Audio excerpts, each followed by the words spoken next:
Thiruvathra welfare association Dubai കമ്മിറ്റിയുടെ 50ാം വാർഷികം ആഘോഷിച്ചു. ദുബായ് ഗർഹൂദിൽ നടന്ന Thiruvathra family fest Fathima group ചെയർമാനും പ്രമുഖ ജീവകാരുണ്യ പ്രവർത്തകനുമായ EP മൂസ ഹാജി ഉദ്ഘാടനം ചെയ്തു. കമ്മിറ്റി പ്രസിഡന്റ് AK മുജീബുദ്ദീൻ അധ്യക്ഷനായി. പ്രവാസ ലോകത്തെ പ്രശസ്ത എഴുത്തുകാരനും വാഗ്മിയുമായ ബഷീർ തിക്കോടി മുഖ്യപ്രഭാഷണം നടത്തി. സമർപ്പണം, സുവനീർ പ്രകാശനം ബഷീർ തിക്കോടി നിർവഹിച്ചു. പ്രവാസ ലോകത്തെ സാമൂഹിക ജീവകാരുണ്യ പ്രവർത്തനത്തിന് EP Musa Haji, TM Yusuf Haji, TA Hamza Haji എന്നിവരെ ആദരിച്ചു.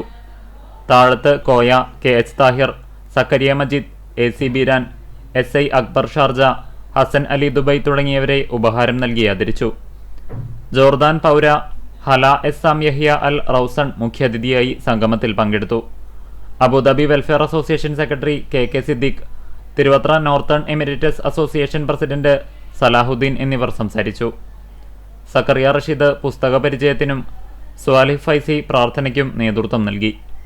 ഷറഫ് സുലൈമാൻ സ്വാഗതവും റഷീദ് തോപ്പിൽ നന്ദിയും പറഞ്ഞു.